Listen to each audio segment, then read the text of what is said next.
네, 오늘도 이렇게 말씀을 사모하며 은혜의 자리에 나오신 여러분들을 환영하고 축복합니다. 오늘 혹시 말씀 제목 보셨나요? 네, 사성누각 만년시택입니다. 한자 잘 못하는데 한번 또 사용해봤습니다. 혹시 이 두 가지의 한자 성어 뜻을 알고 계시는 분이 계신가요? 아시는 분들은 손을 들지 말아주세요. 네, 전부 다 알고 계시네요. 네, 사상누각이 먼저 무슨 뜻인지 한번 보도록 하겠습니다. 네, 사상누각은 모래사, 윗상, 다락루, 문설주 각자를 사용해서 모래 위에 세운 누각이라는 뜻을 가지고 있습니다. 여러분, 이 모래 위에 이렇게 누각이나 건물을 세우게 되면 어떻게 되죠? 네, 얼마 지나지 않아서 무너져 내리게 됩니다. 왜냐하면 그 건축물을 잘 받쳐주고 견뎌줘야 할 가장 기초적인 것, 이 지반이 약하기 때문에 그렇습니다.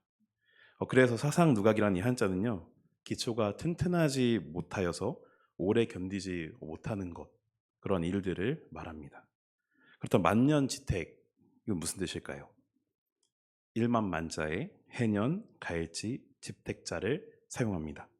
그래서 오래 가도록 아주 기초를 튼튼하게 해서 아주 잘 지은 집, 수없이 많은 해가 지나도 계속해서 지속되는 집, 즉 영원히 지속되는 거처를 의미할 때 만년지택이라는 한자성어를 사용합니다. 어떠한 건축물이나 집을 지을 때에 이 건축물이 사상누각이 될지, 이 만년지택이 될지는 어디에서 결정이 되는 것이죠? 맞습니다. 기초입니다. 기초에서 결정이 됩니다. 기초를 어떻게 다지느냐에 따라서, 그리고 어느 기초 위에 건축하냐에 따라서 이 건축물이 금방 무너질지 아니면 수없이 많은 해 동안 무너지지 않고 견고하게 서 있는 건축물이 될지가 결정이 되는 것이죠. 그런데 이것은 건축물에만 해당되는 것은 아닙니다. 우리의 신앙생활이라든지 악기를 배운다든지 혹은 스포츠를 배운다든지 커피를 내린다든지 그 무엇을 하더라도 작은 것 하나를 하더라도 기초가 튼튼하지 않으면 처음에는 그럴싸하게 보여도 결국에는 무너져 내리게 되어 있습니다. 저도 기초가 튼튼하지 않아서 약간의 불편을 겪고 있는 것이 있습니다. 바로 타자 치는 것입니다. 타자는 몇 손가락으로 치는 게 정석일까요? 네, 이미지 한번 보여주시겠습니까? 네, 준비했습니다. 이렇게 네 손가락 해가지고 이제 8손가락을 이용해야 합니다. 그래서 이 스페이스바라고 밑에 이제 건너뛰는 게 있는데 그것까지 포함해서 총 9개의 손가락을 사용해야 되는데요. 저는 이 스페이스바를 빼고 이 네 손가락 중에 왼손은 3손가락 그리고 오른쪽 3손가락 총 6손가락을 사용합니다. 제가 6손가락을 사용하게 된 계기가 있습니다. 제가 초등학교 다닐 때까지만 해도 이 타자 치는 속도를 자랑하던 때가 있었습니다. 그래서 학교 가면은 타자 연습을 시키기도 했고요. 친구들끼리 야 너는 몇 타 나오냐? 넌 몇 타 나오냐? 이러면서 자랑하던 시대도 있었습니다. 그리고 타자 대회도 있었어요. 그래서 제가 어린 시절에 굉장히 승부욕이 강했습니다. 그래서 다른 친구들보다 이 타자를 빨리 치고 싶은 마음에 손가락이 다 사용하는 것이 적응되지도 않았는데 빠르게 움직일 수 있는 이 3손가락씩만 움직여서 그냥 그 당시 속도를 낼 수 있는 것만 굉장히 연습을 많이 했습니다. 그래서 처음에 저렇게 손가락 올려보면 자판 키가 나와요. 그래서 앞에 자판이 표시된 게 나오면 한 손가락 한 손가락 눌러서 손가락의 힘을 기르기도 하고 위치를 잡는 연습을 해야 됩니다. 근데 저는 저거를 건너뛰고요. 바로 문장 치는 것부터 연습을 했습니다. 근데 이렇게 적응이 되고 나니까 다시 돌아갈 수가 없더라고요. 이미 잘못된 방법에 적응이 되어버리고 그리고 그것이 편해져 버렸습니다. 물론 타자 치는 속도가 느리지는 않습니다. 8개 중에 6개만 사용하여도 설교를 준비하거나 업무를 할 때 이걸 불편을 느낄 정도로 지장이 될 정도로 느리지는 않습니다. 그런데 늘 이런 생각은 하게 됩니다. 내가 처음 타자를 배울 때 이 기초부터 탄탄하게 했으면 지금 6손가락만 사용해도 남들이랑 비슷한 속도가 나오는데 여덟 손가락 썼으면은 얼마나 더 빠른 속도가 나올 수 있었을까? 이런 생각이 들더라고요. 그런데 가만 보면은 우리의 신앙생활도 마찬가지인 것 같습니다. 우리의 신앙도 기초를 먼저 튼튼하게 하고 그리고 잘 다지고 한 걸음씩 한 걸음씩 나아가야 하는데 기초도 제대로 세워지지 않은 채 겉만 화려하고 또 다른 이들과 경쟁하듯이 더 앞서 나가기 위해서 이렇게 신앙생활을 하는 모습을 종종 보게 됩니다. 저 역시도 마찬가지였습니다. 그래서 고민해 봤습니다. 신앙생활의 기초가 과연 무엇일까? 제가 저번에 책 읽는 거를 굉장히 싫어한다고 했는데 이번에도 그래도 다른 분들의 생각을 알아야 되니까 책을 다 읽지 못하고 열심히 목차만 봤습니다. 목차를 보면은 대충 내용을 짐작해 볼 수가 있는데요. 많은 사람들이 신앙의 기초가 이거 뭐다 어쩌고 저쩌고 이렇게 굉장히 길게 써놨습니다. 그런데 어, 전부 다 내용은 달랐지만 한 가지 공통점이 있었는데요. 바로 예수 그리스도를 주님으로 모시는 것. 이게 기초라고 적혀 있었습니다. 그러면서 한 번 더 깊게 고민을 해봤습니다. 예수 그리스도를 주님으로 모시는 것. 내가 주님을 모시려면 그럼 어떻게 해야 될까? 이것을 고민하게 됐어요.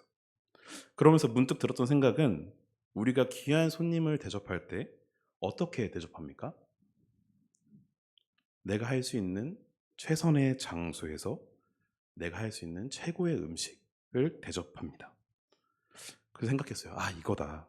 내가 주님을 모시려면 가장 최선이자 최고의 장소로 주님을 모셔야겠다. 그런데 우리가 예수님을 모실 수 있는 곳은 딱 한 군데뿐이더라고요. 혹시 어딘지 아십니까?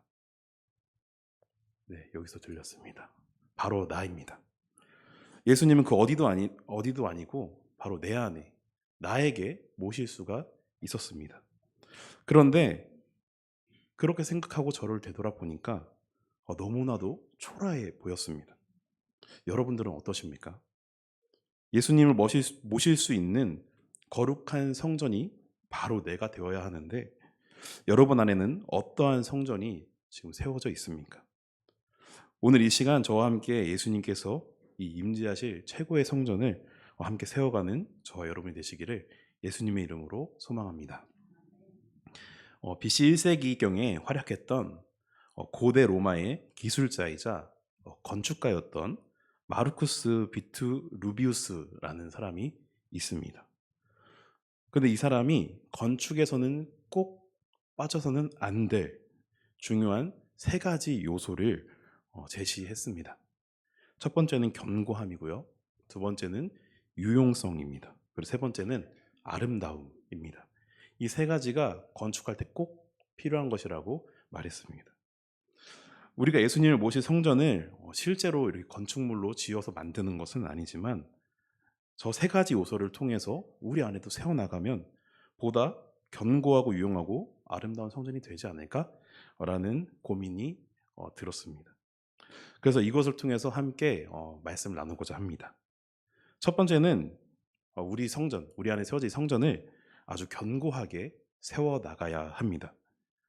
우리가 일상생활을 하다 보면은 일상생활에서 우리 견고하다라는 단어를 굉장히 많이 사용하죠.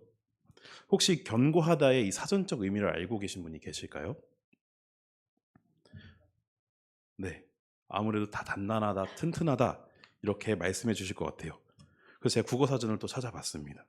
먼저 견고하다라는 단어가 어떻게 쓰이고 있는지 예문이 적혀 있었어요. 이렇게 적혀 있더라고요.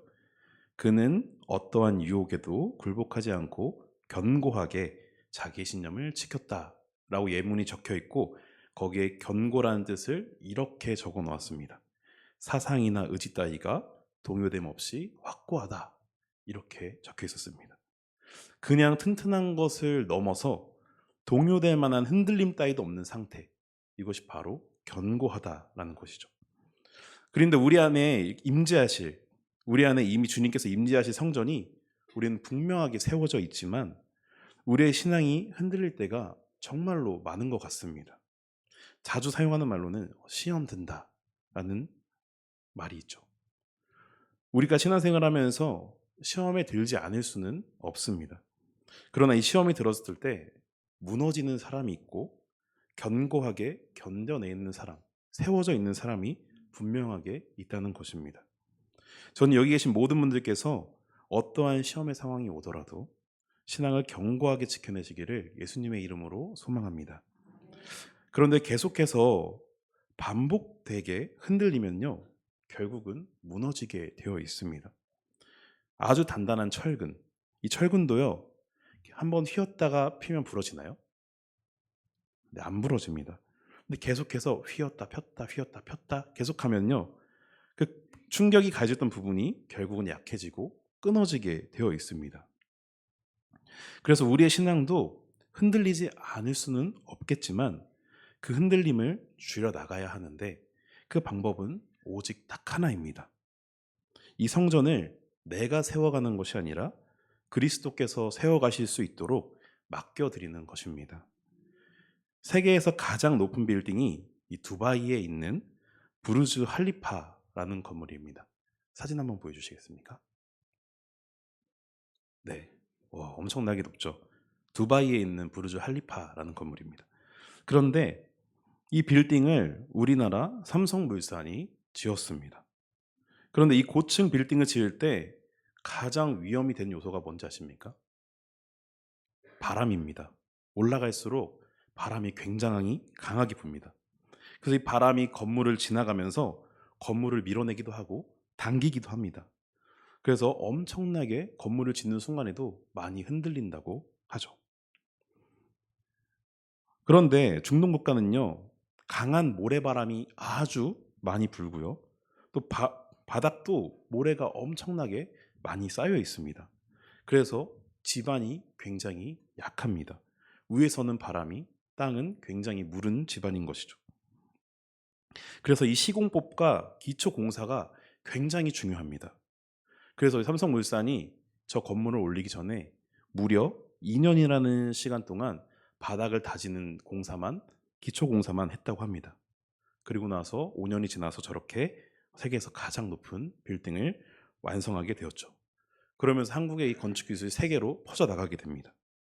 그런데 2013년에 사우디아라비아에서 저 부르즈 할리파보다 더 높은 빌딩을 세우겠다고 이제 말을 하고 중국 건설사를 통해서 제다 타워라는 이제 건물을 건설하기 시작했습니다.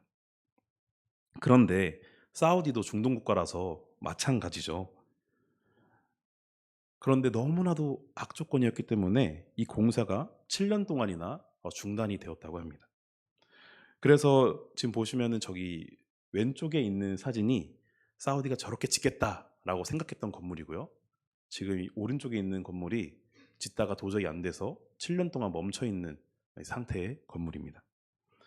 그래서 부르즈 할리파를 지은 이 한국의 기술력을 알았던 사우디가 그러면은 이거를 한국한테 조금 부탁을 해봐야겠다 하고 입찰을 넘기게 됩니다. 그런데 한국에서 입찰을 했을까요? 안 했을까요? 네, 안 했습니다. 한국에 도움을 요청했는데 한국 건설사에서 한 군데도 빠짐없이 이 빌딩 입찰을 거절하게 됩니다. 왜 거절했을까요? 네, 누가 짓다가 만 건물이기 때문에 그렇습니다. 기술이 안 돼서 혹은 자신이 없어서 내가 저 건물을 지을 수 없을 것 같아서가 아니라 저 건물을 지을 수 있긴 한데 겉은 다 완성시킬 수 있습니다. 근데 짓고 나서 어떤 문제가 생길지 도저히 알 수가 없었습니다.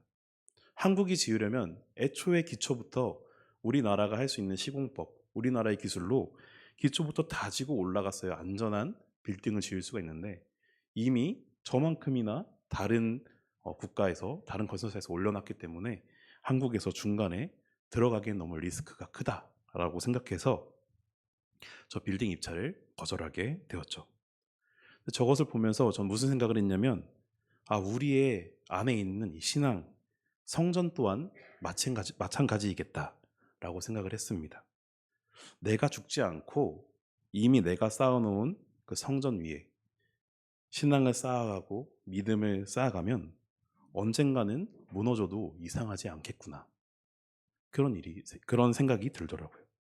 성전의 기초가 내가 된다면 나는 모래바닥처럼 너무나도 무른 집안이기 때문에 신앙을 쌓아갔을 때 결국엔 높이 올라가고, 건물이 높게 올라갔을 때 강한 바람에 흔들리고 강한 시련에 흔들리듯이 계속 흔들리고 흔들리다가 결국에는 무너질 수밖에 없겠다라고 생각이 들었습니다. 그래서 건강하고 견고한 성전은 어떻게 지어야 될까? 바로 내가 죽고 예수로 사는 것입니다. 내 안에 내가 세운 이 기초공사, 내 안에 세운 이 성전을 다 무너뜨리고, 그리고 내 생각대로 내 입맛대로 성전을 세워가는 것이 아니라 절대로 흔들리지 않을, 그리고 절대로 무너지지 않을 최고의 건축가이신 예수님께서 내 안에 임재하셔서 이 성전을 설계해 가고 기초부터 견고하게 세워나가실 수 있도록 하나님께, 예수님께 맡겨드리는 것이 유일한 방법이다라는 생각이 들었습니다. 내가 살아있으면 무너지지만 나는 죽고, 그리스도가 살아계실 때 우리 안에 믿음의 성전이 견고하게 세워질 줄로 믿습니다. 우리가 너무나도 잘 알고 있는 말씀, 갈라디아서 2장 20절 말씀을 우리 한번 같이 읽도록 하겠습니다. 네, 함께 읽겠습니다. 내가 그리스도와 함께 십자가에 못 박혔나니 그런즉 이제는 내가 사는 것이 아니요 오직 내 안에 그리스도께서 사시는 것이라. 이제 내가 육체 가운데 사는 것은 나를 사랑하사 나를 위하여 자기 자신을 버리신 하나님의 아들을 믿는 믿음 안에서 사는 것이라. 아멘. 갈라디아서 2장 20절에도 보면은 사도 바울이 말하는 것처럼 우리가 십자가에 함께 못 박혀 죽었다는 것을 인지해야 됩니다. 우리가 십자가에 못 박혀 죽었다고 해서 우리가 육체를 떠나서 살 수 있는 것은 아닙니다. 다만 바울이 말하는 이 죽음은 육체적 죽음을 말하는 것이 아니라 영적인 나의 자아의 죽음을 말하는 것이죠.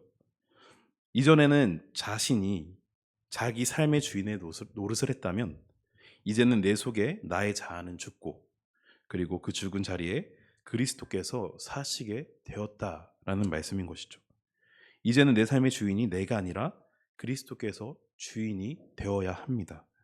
그런데 이 말씀 오늘 처음 듣는 분 계실까요? 갈라디아서 2장 20절 말씀, 너무나도 잘 알고 계시는 말씀이고 또 암송도 정말 많이 하는 말씀이죠. 내가 죽고 예수로 사는 삶, 정말로 많이 듣는 말씀입니다. 그런데 정작 우리는 내가 죽고 예수로 사는 삶 살고 계십니까? 오히려 내가 살고 예수를 죽이는 삶을 살아가시지는 않으셨습니까?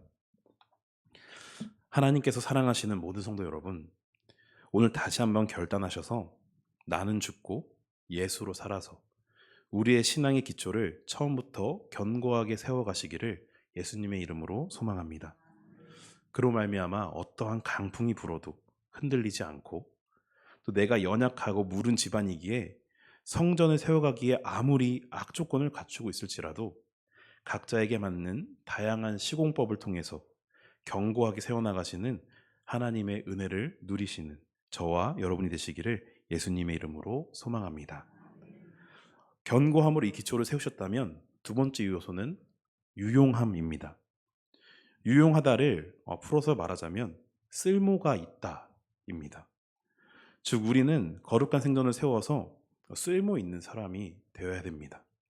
그렇다면 쓸모 있는 사람이란 무엇일까? 또 고민을 해봤습니다.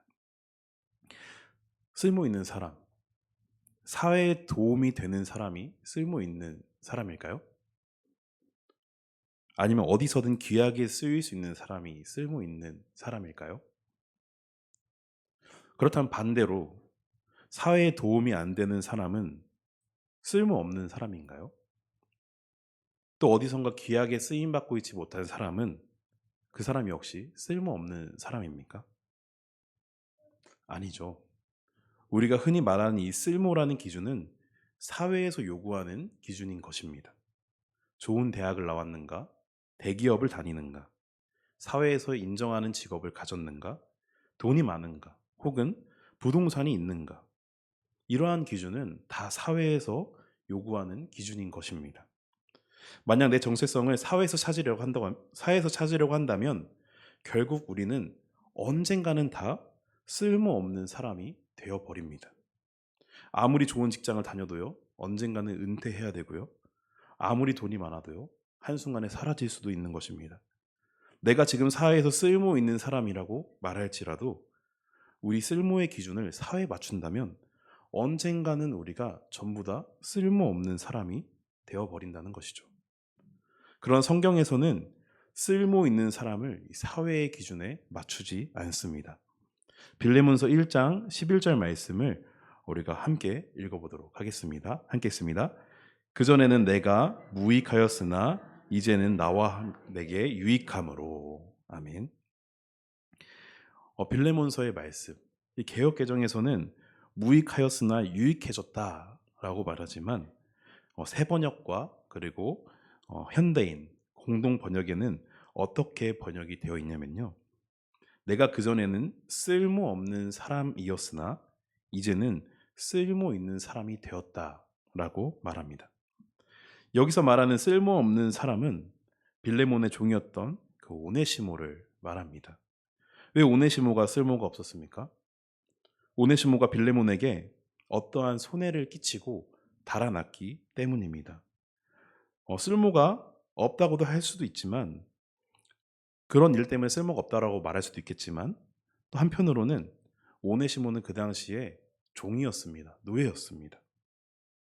같은 사람이지만 사회적으로 지위가 없고 가장 낮은 신분으로서 사람이 사람을 부려먹기 위해서 단돈 몇 푼에 사고 팔고 했던 사람이 아니라 상품이었습니다.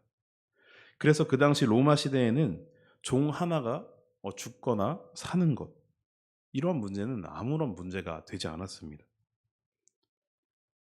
로마 시대에서 종들을 쓸모없다고 그리고 가치가 없는 존재라고 사회적 기준을 정해놓았기 때문입니다. 그런데 그러한 시대 속에서 이 종이었던 오네시모가 쓸모 있는 사람이 되는데요.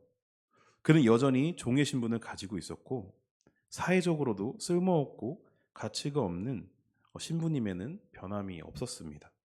그러나 바울은 오네시모가 빌레몬에게나 나 바울에게나 이제는 쓸모 있는 사람이 되었다라고 말합니다. 그렇다면 오네시모에게 어떠한 변화가 생겼기에 쓸모 있는 사람으로 변화가 되었을까요? 우리 빌레몬서 1장 10절 말씀에 보면 사도 바울이요 이렇게 말합니다. 내가 갇혀 있는 동안에 얻은 아들 오네시모를 두고. 바울이 디모데와 디도와 같이 오네시모를 지금 아들이라고 칭하고 있습니다. 바울이 말하는 이 아들의 의미는 영적으로 낳은 아들을 의미합니다. 오네시모 역시 바울이 영적으로 낳은 아들이다 라고 말한다는 것은 오네시모에게 어떤 변화가 있었음을 암시하는 걸까요? 오네시모가 그리스도 예수를 만나서 그리스도를 나의 주인으로 영접하고 말씀으로 거듭났음을 의미하는 것입니다. 오네시모가 여전히 종의 신분이었고 사회적으로 가치 없는 쓸모없는 사람이었지만 그가 쓸모 있는 사람으로 변하게 된 것은 예수 그리스도를 만났기 때문입니다. 우리가 살아가는 이 세상, 우리가 속해 있는 이 사회는 작은 것 하나라도 자신들의 입맛에 맞고 이익을 주는 사람을 유익하다고 말하고 또 본인들이 세워놓은 이 기준에 합해야지만 쓸모가 있다라고 말합니다. 그러나 하나님의 말씀은 쓸모 있는 사람을 그렇게 정의하지 않습니다.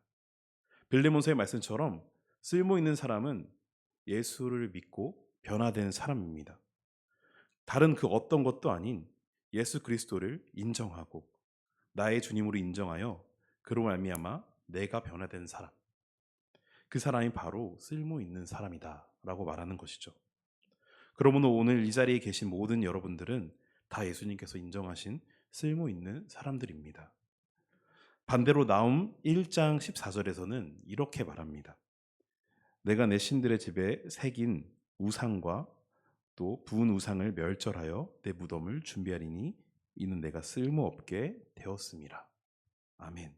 이렇게 말합니다. 그리고 새 번역 성경에는 이렇게 말합니다.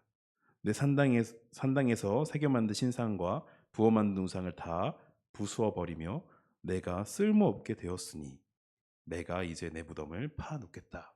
아멘. 이렇게 말합니다.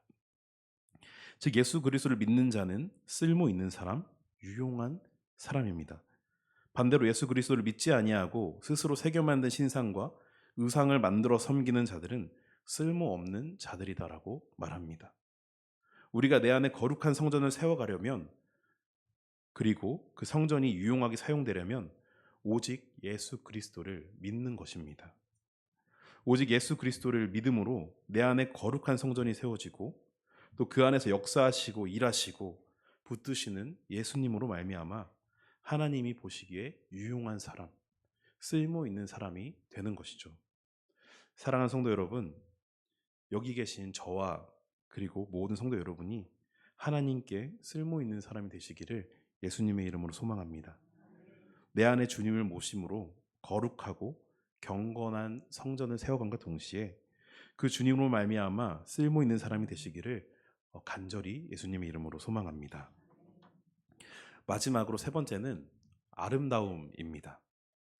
건축의 아름다움은 견고함, 유용과 함께 필히 갖추어야 할 요소로 포함시켰습니다. 아무리 최고로 견고하고 유용한 건축물이라도 아름답지 않으면 완벽한 건축물로 간주하지 않았습니다. 그렇다면 건축물의 아름다움이란 무엇을 의미할까요?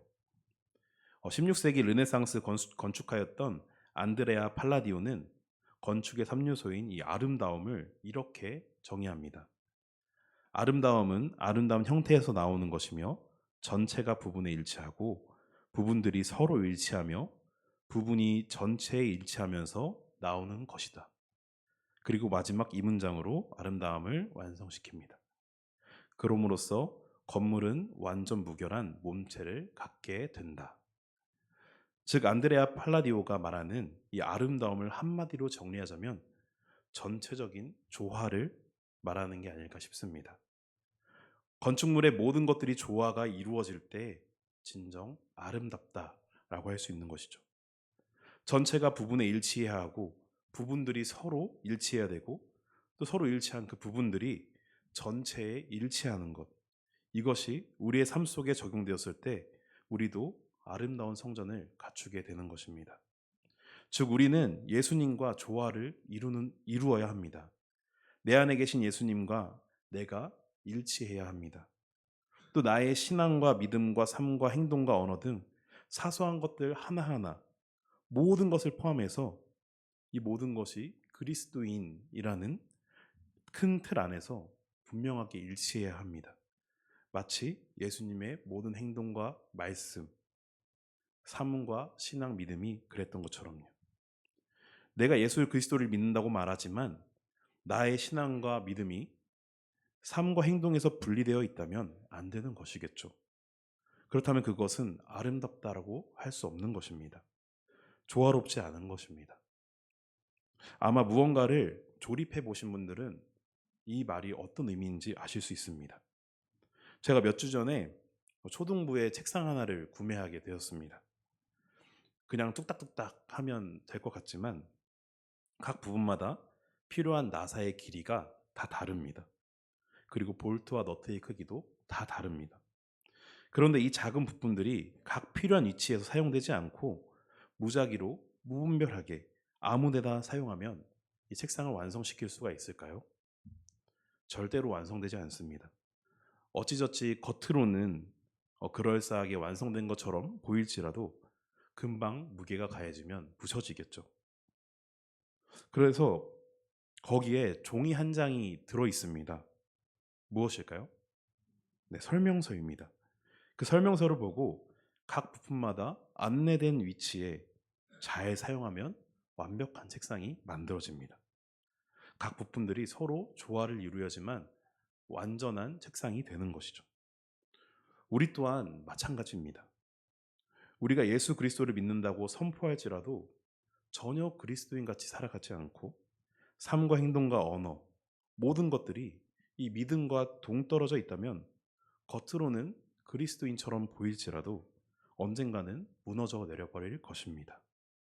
마태복음 7장 17절에 보면 예수님께서 열매로 그들을 아신다고 말씀하셨습니다.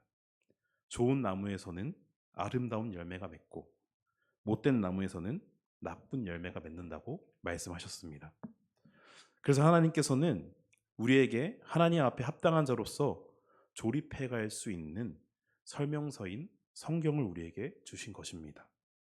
우리에게 말씀을 주신 것이죠. 마태복음 7장 17절에 보면 예수님께서 열매를 통해서 알 수 있다고 말씀하셨는데, 우리는 우리에게서 이 맺어지는 이 열매를 통해서 우리가 지금 아름다운지 아름답지 않은지 점검해 볼 수가 있습니다. 내 안에 계신 예수님과 내가 일치해야 하고, 나의 신앙과 믿음이 행동과 삶과 언행과 작은 사소한 모든 것들까지 일치하여서 조화를 이루고 아름다운 열매를 맺을 때, 그 변해가는 과정들을 통해서 우리 안에 아름다운 성전이 완성되어 가는 것입니다. 사랑하는 성도 여러분, 우리가 아무리 견고하고 유용한 건축물이라도 아름답지 않으면 완벽한 건축물로 간주하지 않는다고 말씀드린 것처럼, 우리가 예수 그리스도를 믿음으로 내 안에 견고한 믿음의 성전이 세워지고 또 그 안에 역사하시는 그리스도로 말미암아 내가 유용한 사람이 되었을지라도 앞서 말씀드린 아름다움까지 겸비하지 못한다면 결코 완전하다라고 말할 수 없습니다. 여러분들은 아름다운 열매와 또 나쁜 열매 중 오늘 어떤 열매를 맺고 계십니까? 오늘 이 시간 나의 믿음을 점검하시고 결단하셔서 아름다운 열매를 맺어가는 저와 여러분이 되시기를 예수님의 이름으로 소망합니다. 말씀을 정리하겠습니다. 제가 말씀을 시작할 때 예수님께서 임재하실 최고의 성전을 세워가자라고 말씀드렸습니다. 그런데 이 내 안에 세워지는 성전은 내가 세울 수 있는 것이 아닙니다. 오히려 내가 세우는 것이 아니라 주님께 맡겨드릴 때 내 생각, 내 뜻, 내 마음, 이 모든 것들을 내려놓고 하나님께 맡겨드릴 때 그제서야 견고하고 유용하고 아름다운 성전이 세워져 나아가는 것입니다. 오직 예수 그리스도만이 거룩한 성전을 세워나가실 수 있습니다. 그래서 오늘 우리가 해야 할 것은 내 안에 거룩한 성전을 세워가실 수 있도록, 그리고 기초를 다지실 수 있도록 내가 죽고 예수로 사는 것입니다.